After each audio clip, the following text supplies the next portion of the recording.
celebrating our 5th anniversary, and we're really delighted to be doing so. Over the last 5 years, we've had dozens and hundreds of events. We've had 5,000 people attend these events themselves. We've had leaders like Lord Rabbi Jonathan Sachs, Archbishop Chaput, Dara Horn, Bill McClay, and the list goes on and on. And one of the things that we thought it was time to do was explain a bit more the intellectual underpinnings, the vision of the Agora.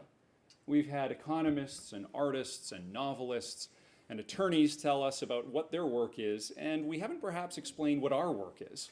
And so tonight I'm going to talk for a few moments about my vision of what the Agora is. Now, we're committed to argument here, so I'm speaking only for myself. My colleagues may disagree. I expect they will keep that to themselves. Students, of course, will not. We're really glad you're here, and I'd like to talk a little bit about the challenge of rebuilding the city upon a hill. Aboard the Arbella in 1630, John Winthrop penned a model for Christian charity, perhaps the most famous sermon in American history, in which he charged his fellow Puritans to live out their high ideals as they settled in New England. His loftiest sentiments, now etched into the American memory and quoted by many presidents, are these, quote, "For we must consider that we shall be as a city upon a hill.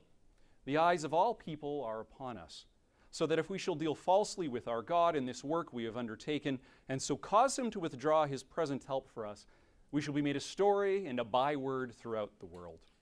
Now, this city upon a hill line has been frequently appropriated as a promissory note for American optimism. Having followed the ordinance of God, we can expect, Winthrop says, that God will, command a blessing upon us in all our ways.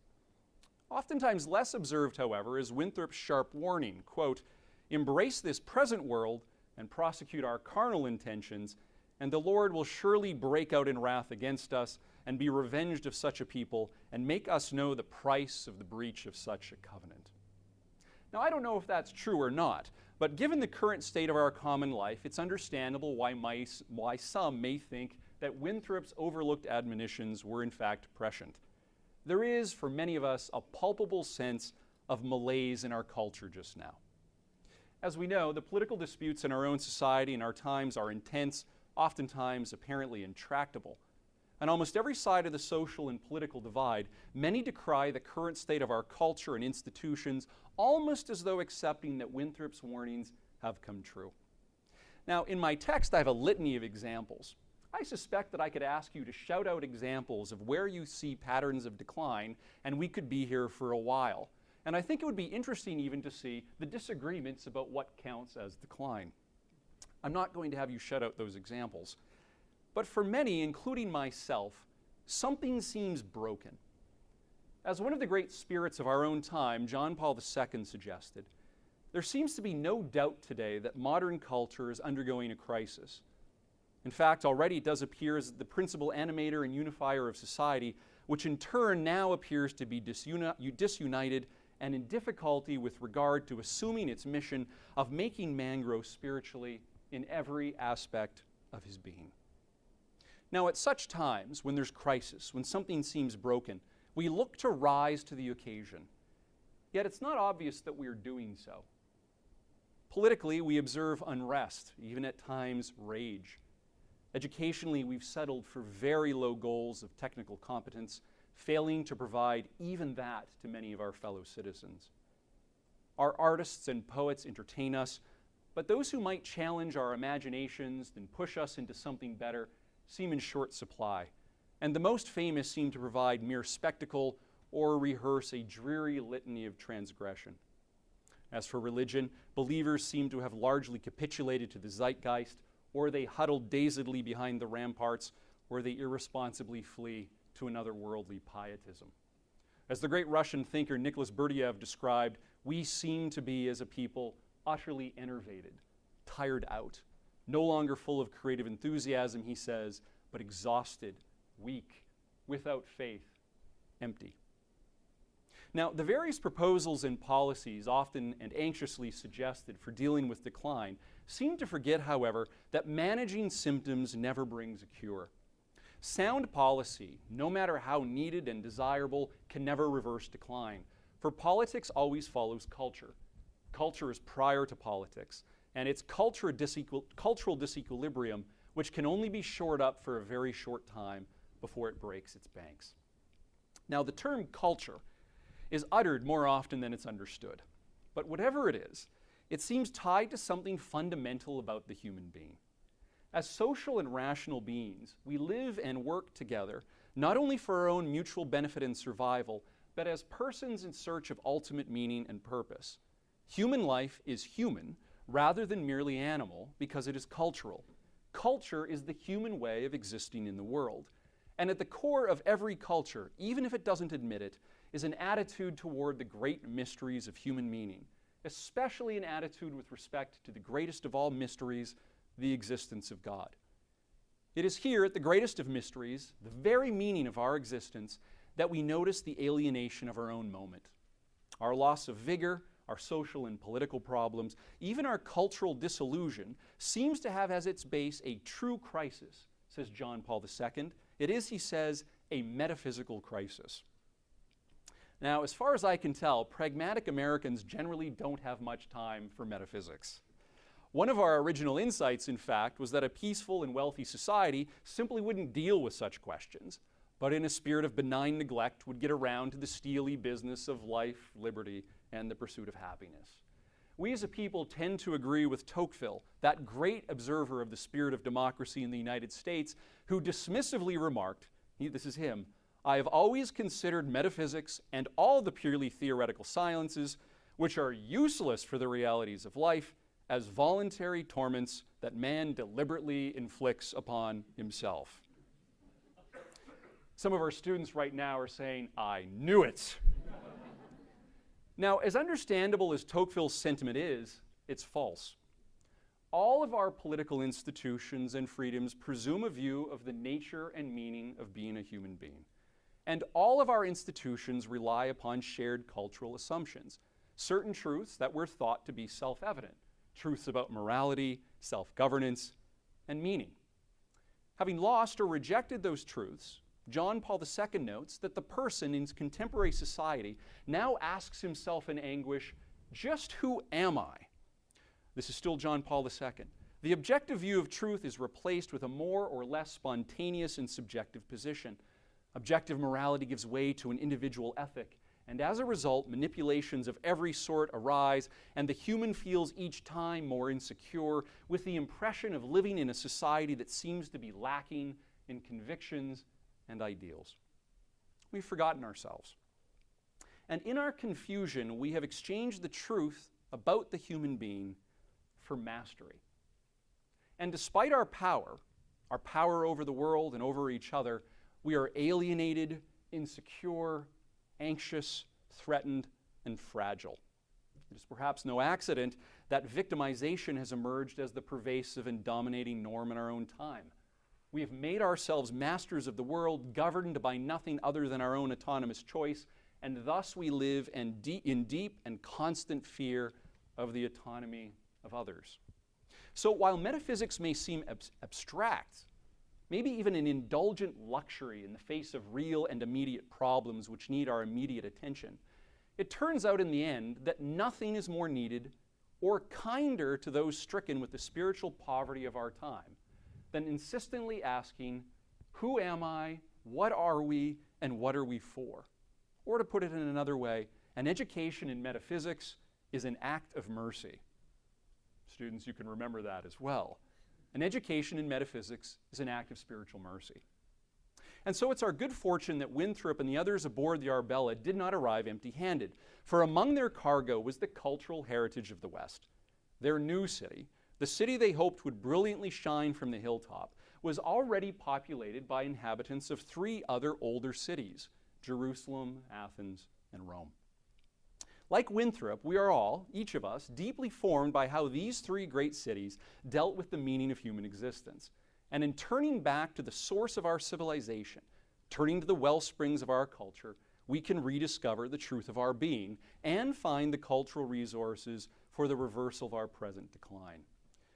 As the great Colombian aphorist Don Colacho once noted, it is in reiterating the old commonplaces that the work of civilization consists. And so we remember old ideas to revive ourselves for the work ahead. So three cities, Jerusalem, Athens, and Rome. The first city is Jerusalem. By the end of the first 11 chapters of Genesis, it's grimly obvious that the experiment of humanity is failing. Even washing the world clean to begin anew with the one righteous man fails entirely. The reader begins to despair. But then God acts, deciding to act as a tutor for humanity.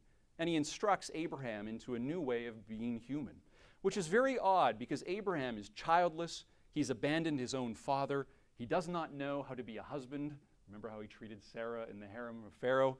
And yet he becomes Father Abraham because God instructs him on how to be a father. God instructs Abraham, and later God chooses to instruct a people at Sinai, and not simply in moral rules, but he instructs them in the fundamentals of human reality and human identity. God tells them what it means to be a human. Consider the very first statement given at Sinai. God says, "I am the Lord your God, who brought you out of the land of Egypt." Now, is this a commandment, as interpreted in some traditions? It doesn't seem to have the shape of a commandment. Is it a preface? Is it a claim of authority? Of course, the Bible itself doesn't use the term commandment. We borrowed that from a misunderstanding of the Septuagint, which itself does not say commandments, but decalogue, 10 words. The 10 Commandments are rather 10 words. They show God speaking to his people, instructing them, teaching them what it means to be a human being. And not just Israel, although particularly them. God teaches everyone. Oddly, the text does not identify an audience. We're told in a very strange parsing that God said all of these words saying. But there's no particular audience which follows that. It doesn't say God said all of these words saying to the people. It says God said all of these words saying. Now, the omission is fitting, for the speech appears simultaneously to be addressed to every individual in the assembly, to the assembly as a whole, and to everyone who reads the text, to every human being, in other words, to all of us who read the text and ponder what it might mean. Now, read in this way, the very first instruction of Sinai, that I am the Lord your God who brought you out of the land of Egypt, is given to every person, and it's an instruction to remember that God brought us out of Egypt. Even though, quite obviously, this cannot be true for us in the same way as it was for the assembly of Israel. But still, God teaches that there are fundamentally two alternatives for human life. Either we are in proper relation to the Lord, or we remain enslaved in Egypt, serving a Pharaoh who rules as if himself divine. Now, on this reading, Egypt is not only a historical power, but represents a permanent possibility, maybe the permanent possibility, of human bondage in all times and all places, whenever our very natural tendencies towards power and domination reign over us. In that light, the 10 words are not only moral rules, they are a piercing insistence that humans are to be equal and free. Like all just rules, and they are rules, they are not expressions of sheer power or God's will, but rather they reveal and secure those goods which are constitutive of human flourishing. They may be rules we ought to keep, yes, but they also reveal to us our nature so that we can understand ourselves and the purpose and justice of the rules. For instance, in teaching that we are to have no other gods and do not worship images, God does not merely claim us as his own. There are no other gods, after all, and God knows this. Neither does God need us or our worship. The instruction is for our good, not his, because subservience to idols is a degradation of human intelligence and will and personhood, as is every belief or system which violates human integrity and dignity. Similarly, the prescription against taking the Lord's name in vain is not a preservation of God's dignity. His perfection can in no way be damaged by us. He is immutable. He is impassible. We can do nothing to him. This commandment is for our sake. It's a protection against all those who claim to have mastery over God, and in their mastery over God, some magical incantation, claim to have power over others. Again, as with the other teachings, it is our dignity which is preserved and taught, and preserved from those who claim power unjustly and irrationally, which is in each and every instance an offense against human flourishing. So also, the command to keep Sabbath is not an arcane limitation or a degradation of the other days, let alone the ability to store up energy to work harder. That is not what the Sabbath is for. Instead, Sabbath teaches us that we are not God, that we are not rulers over the good, not masters of the beautiful. We do not have dominion over the true. We are stewards of the world and its gift. A double portion of manna comes on Sabbath, reminding us that we live by mercy if we live at all, and we thus ought walk with humble gratitude in the world that we did not devise, cannot sustain, and do not control. This is a statement true to this day, whatever our technical competence. And so Abraham is taught to be a father, and his children, us, are taught reverence, freedom, and the value of the human. Surrounded at all times by pagans, those of the ancient or modern variety who view power, pleasure, and the immortality of fame as the very highest of goods, to them a voice cries out as Jerusalem's foundations are laid. A leap in human being occurs, a burst of human capacity unknown to those empires more powerful in chariots and spears, and all of them now gone. All of their palaces long vanished into the dusts of time and overtaken by the deserts. As one friend of mine puts it, where are the Hittites? They're decayed. They're gone. But Zion abides with us still. Zion exists wherever men and women of goodwill obey the instructions to escape the bonds of Egypt and to not be Pharaoh ourselves. In that sense, then, we in the West have attempted to live in Zion and perhaps attempted still. Athens. Jerusalem is not Athens. For reverence and not wonder is the beginning of wisdom in the Bible. Wonder provokes a desire to understand for its own sake, for no reason other than knowledge itself. Aristotle tells us that all persons desire to know, and that this contemplative thrust is the divine working itself in us. Such sentiments are clearly not biblical, where understanding is not for its own sake, but exists for righteousness. In wonder, however, the Greeks surpassed everyone, including Israel. Their politics were a mess, their forms of life may have been depraved, and yet despite this disorder, a transformation of spirit occurred, and the history-making epic of reason was born. Now, while it's true that reason is always a defining aspect of humanity, the Hellenic philosophers discovered reason as the source of order in the psyche, in the soul.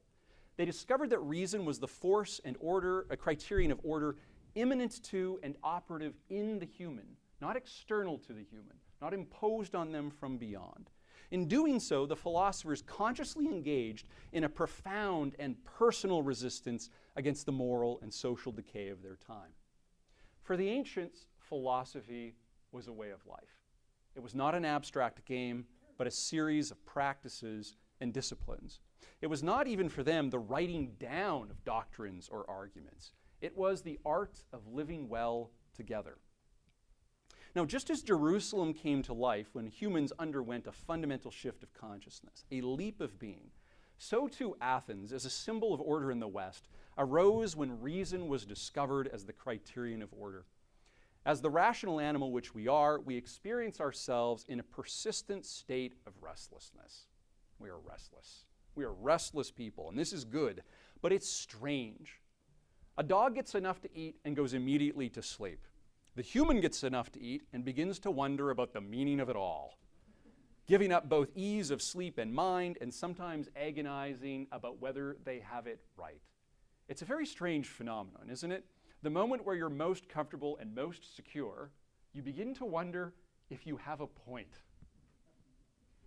Sometimes it's best to not have comfort or security so that one needn't ask whether you have a point.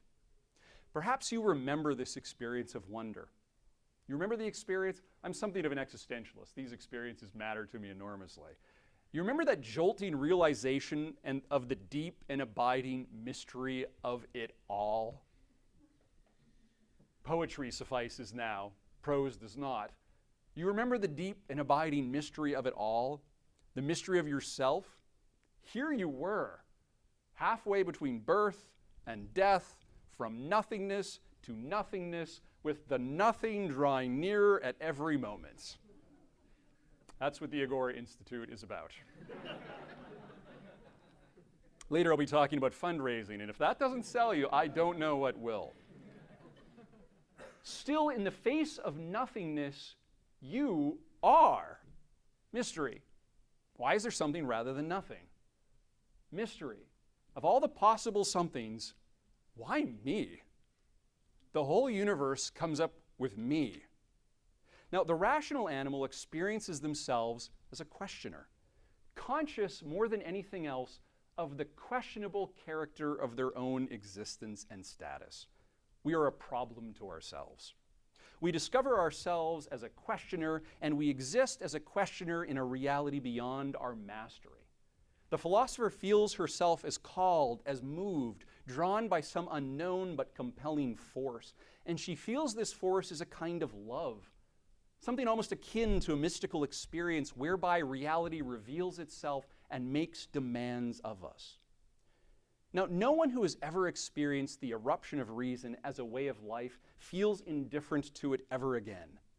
To be indifferent to it would be to choose to ignore the luminosity of being. It would feel as if one was committing a perversity, an impiety, a deformation of one's own character. It feels like you're hacking at the core of your own authenticity to deny the questions once the questions have become the shape of your life. In fact, we often have to give permission to students to ask questions because questions are serious business. In wonder, then, a new form of life opens, the life of reason, the life which refuses to accept anything other than the truth, anything less than the good, anything below the beautiful.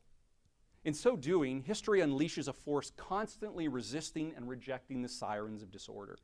For we know that those disorders dishonor us, however pleasant they happen to be. And so we would rather drink the hemlock like Socrates, celebrating a healthy soul even as the poison courses through our bodies and brings the chill of death. Socrates' last words, if you know them, are those of a rational animal, for he has not capitulated. He has followed wonder through to the end. The joyful unrest of questioning, then, is a new form of life, and it was the making present of a new city, a new form of order, Athens, which is with us still. Rome. Rome is two cities, really. It's the city of man and the city of God. As the city of man, her contribution is a passion for law. Here, though, let's consider the eternal city as God's city, as the church. And I mean this as the entire church. I'm making no polemical points with the evocation of Rome. Remy Brogg, in his book Eccentric Culture, says everyone in the West is Roman. Even, he says, the Eastern Orthodox are the eastern side of Rome. I'm not making any polemical points. It's just a happy symbol. I'm happy to make polemical points later. Once Athens has appeared, however, Jerusalem cannot simply be repeated because the questions have developed, and they've pushed the tensions between the two cities in a new direction. As Benedict XVI explained, we can see the profound harmony between what is Greek in the best sense of the word and the biblical understanding of faith in God. From the very heart of Christian faith, and at the same time, the heart of Greek thought now joined to faith, Christianity was able to say, not to act with logos is contrary to God's nature. I think this is a marvelous line. Not to act with logos is contrary to God's nature. God acts from logos because God's God. This isn't in the text, but let me tell a story. Dangerous. My wife's already looking at me. Several years ago, we had a little children's catechism. Every morning at breakfast, we would read it to the children. Classic, who is God? What can God do? One of the questions was, what can God do? And the answer written in the catechism was, anything, which I immediately crossed out. Because it's not true and it's mildly heretical. Dr. Carey sides with me, so I'm on safe grounds. Amy comes downstairs the next day and says, who wrote in the catechism? The children immediately rat me out and point at me. And we begin to have this days-long, weeks-long conversation about whether God can do anything. The answer is clearly, God cannot do anything contrary to Logos because it is contrary to God's nature to do anything contrary to Logos because Logos is God's nature. That's a big deal because it makes the center of the universe ordered. Theology, thus, in the words of Thomas Aquinas, perhaps the greatest of medieval thinkers, was consequently understood as a science, open to reason, not a blind leap, and certainly not rooted in an arbitrary act of the will. No accident then that the medieval theologians were called schoolmen, and that the greatest universities of our civilization emerged under their care. Faith seeks understanding by the nature of faith. This is a moderating effect of faith on faith, and it expands reason beyond reason's finite bounds. Both faith and reason are humanized. In our own time, we know all too well the results of a fervent faith without reason, just as we know the results of a fervent reason lacking hope and love. Now, in addition to its reasonable faith, the church proclaimed incessantly the fundamental goodness of the world. And because the world was good, humanity was freed from any capricious or unintelligible world order. For Christians, the cosmos is friendly because the first reality is personal. The first reality for us, as we understand it, is the triune communion of persons. And thus, created in the image of God, humans are originally reasonable, good, and free. And further, all things created like God are good. They have value. For the Greek philosophers, contingency meant unintelligibility, and only that which was eternal was coherent. The doctrine of creation not only challenges this, it destroys it. For everything other than God in our universe is utterly contingent. It need not be. Dust it was, and to dust it shall return. The nothing draws near. All that is other than God is a non-necessary gift. God need not have made it, but because he freely chose to do so, all of reality is not indifferent to us. We live in a friendly universe. Further, since creation depends upon the generous and ecstatic outpouring of God's own communion, all creation speaks of this generosity deep in itself, and in a particular way, the human person speaks this generosity. As Hopkins puts it, Christ plays in 10,000 places. The cosmos, as I understand it, in its origin, is sheer, utter delight. And the universe, in the Christian story, ends in an everlasting feast. No stingy, killjoy God here, a God of delight. Now, this source of order and goodness, let's call it Christian optimism or hope, stems from a God so full of order that he bursts forth to pour his luminosity into all creation. This sense of Christian optimism pervades the majestic Summe of the Middle Ages, the treatises on theology, as well as the cathedrals of that time. Henry Adams puts it this way, quote, "You must try first to rid your mind of the traditional idea that the Gothic is an intentional expression of religious gloom. Not so. The necessity for light was the motive of the Gothic architects. They needed light and always more light. Until they sacrificed safety and common sense in trying to get it, they converted their walls into windows. The cathedrals pierced the heavens, and the heavenly light filled the space of the cathedral. And this was possible because God had already ennobled matter by becoming a human being. Not only was every human a daughter or a son of God, but God had become one of them, a brother, and thus every human activity carried divine approval and sanctification. Because Christ was human, everything human is sanctified. As a result, Christianity is a profound humanism. It posits and welcomes with great delight the autonomy and integrity of the world. We know, or ought to know, and do know in our better moments, that faith need not rule the world, for everything is already God's, and God has made it free. As a result, Christianity freely offers what it has to any who would have it, just as Christianity eagerly and without any fear ought to embrace all that is true, good, and beautiful in the world without having any need to control or dominate it. Jerusalem, Athens, and Rome. Final section of my paper is entitled Slow Evangelization. The three founding cities are not identical, and sometimes they pull in different paths. Sometimes they exist in real tension. But this is a productive tension. It makes the West. The West is eccentric. We have borrowed from the insights and leaps made by, and sometimes given to, our forebears, and we have kept everything together in an ongoing and very ancient conversation. If anything, what defines us in the West is this spirit of conversation, this argument about how best to navigate the intricacies of our own heritage. As an open and dynamic society, nothing is maintained for us merely because it's customary. Instead, we negotiate, for this is our custom. We are a people locked together in common argument. We are not defined by ethnicity or heritage or class. We are defined together by an argument. It is in the public square, in the Agora, in the meeting halls, in the benches, in the pews, in the floors of Parliament and Senate, in the public square, that we've become unified. A people breathing together as one, a conspiracy for the common good.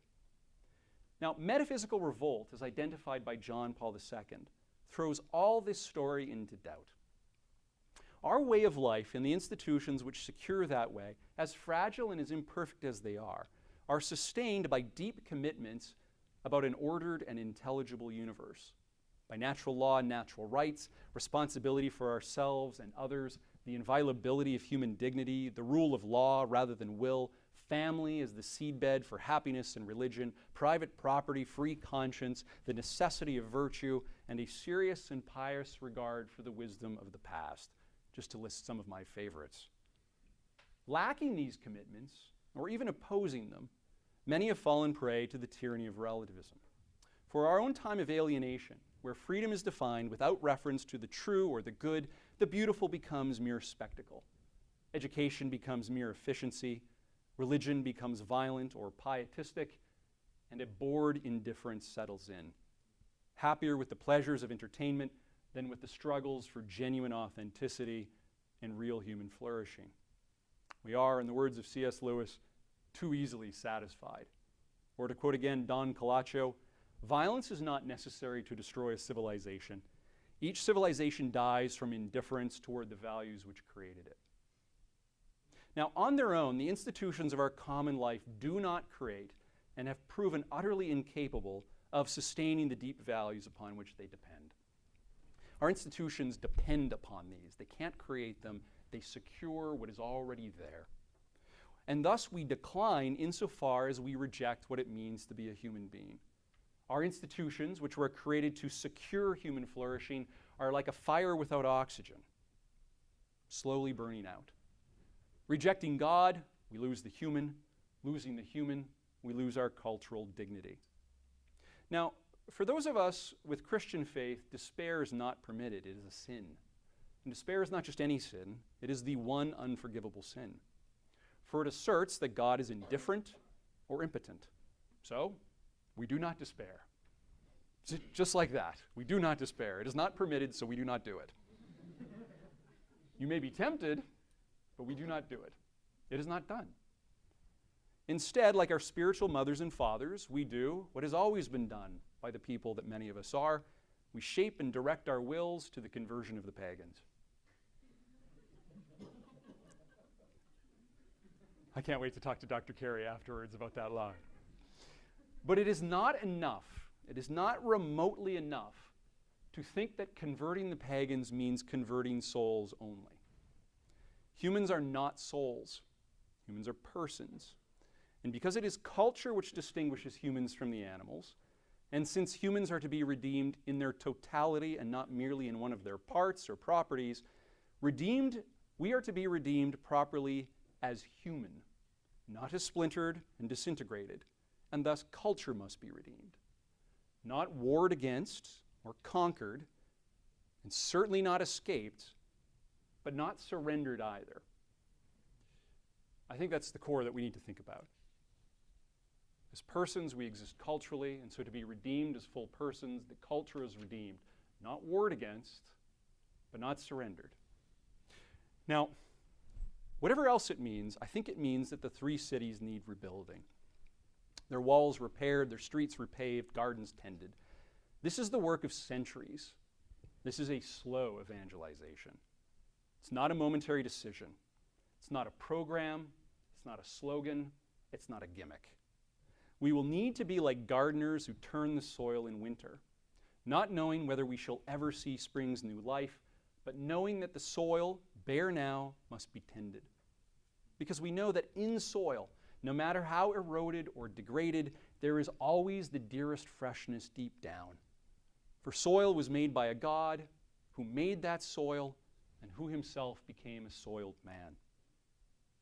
Required then is a massive and dynamic concentration of effort, a massive and dynamic concentration of will, intelligence, prayer, study, education, building, tending, filling, and governing. This is an effort looking not months ahead, but decades and centuries into the future, with all the hope, energy, and youthful joy of our ancient tradition. Ever ancient, ever new. If we wish to challenge decadence and reverse decline, we cannot hope to do so unless our traditions maybe, come to express and communicate in ways that possess cultural dignity. This is a term I used earlier in the talk, cultural dignity. And given the confusion of our own age, cultural dignity requires an education in the past, a recall to our spiritual foundations so that we can concentrate our powers and keep our identity from turning to dust. At Agora, we work to provide an education in cultural dignity by relearning and bringing to light the deep and sustaining foundations of our common life. We form human beings, in other words, and we form them in religious, doctrinal, liturgical, and professional qualities. It is now, for us, simply insufficient to educate in mere technical competency. That is not an education which rises to the level and need of our own time. Instead, we need men and women fully human, with all the virtues of human excellence and flourishing, including a deep love for things elegant, dignified, and beautiful, things which raise human tone and spirit and imagination. But we have, too many of us, forgotten such things, or worse, grown suspicious of them. Certainly we are, many of us, unwilling to patiently and sacrificially till the soil in hopes of a new springtime in the future. We are too easily satisfied. We have not committed ourselves to the massive effort ahead, nor have we been formed as people capable of doing so. And so, depleted, not from a position of strength, we begin anew. And this requires, for those of us who are depleted people, an incredible act of fortitude and intelligence and commitment, which are real and difficult virtues that many of us have not been formed to do. Now, in many ways, rebuilding a culture requires the same virtues as building a cathedral. In his wonderful Mont Saint-Michel in Chartres, Henry Adams recounts the extraordinary energy and unity with which his words, "The Western world flung herself forth during the great Romanesque and Gothic constructions." He says, "The outburst was splendid, even in the military sense," a debatable notion, "but it was great beyond comparison in its reflection in architecture, ornament, poetry, color, religion, and philosophy.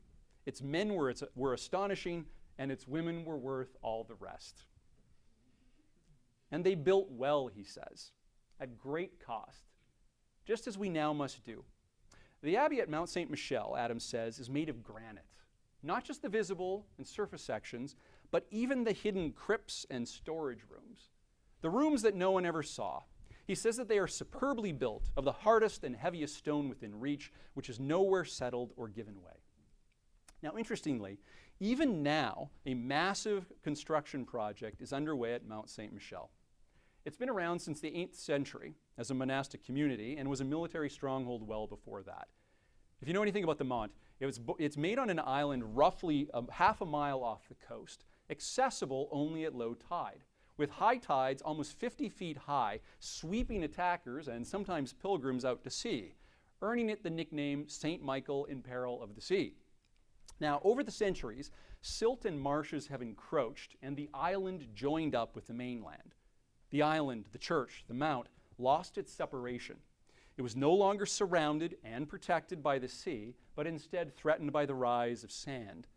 Now, after massive expense, millions of tons of silt have been dredged, the seafloor has been lowered, acres of marshes returned to the sea, and the abbey stands in glorious isolation yet again. Now, I think the imagery is striking.